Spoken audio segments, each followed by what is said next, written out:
Part 11, God's Promise Remains.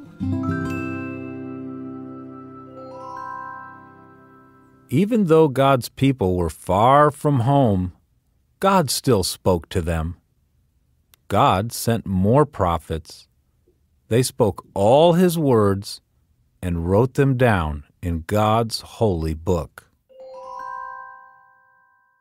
The prophet Ezekiel wrote that one day God would raise up the temple and give His people new hearts.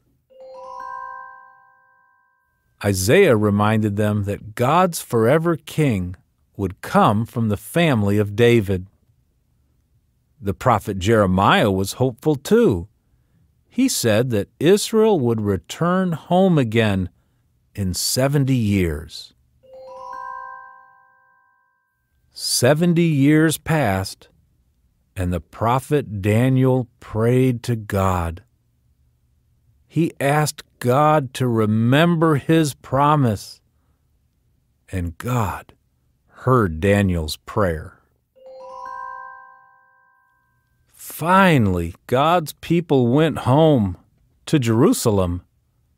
They returned to the land, but they had a lot of work to do. Jerusalem and the temple were ruined. Can you see the people rebuilding the city walls and the temple?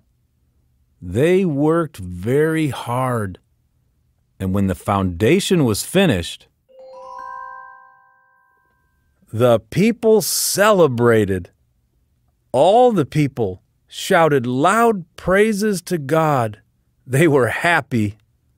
With trumpets and cymbals, they sang to God, for He is good, for His steadfast love endures forever. But many of the older men cried. Can you guess why? They cried because they remembered Solomon's beautiful temple and knew that Israel could never completely rebuild God's place.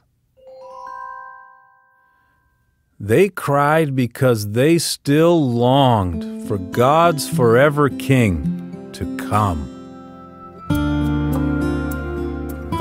We will continue with the audio version of the Big Picture Story Bible by David Helm on CD number 2.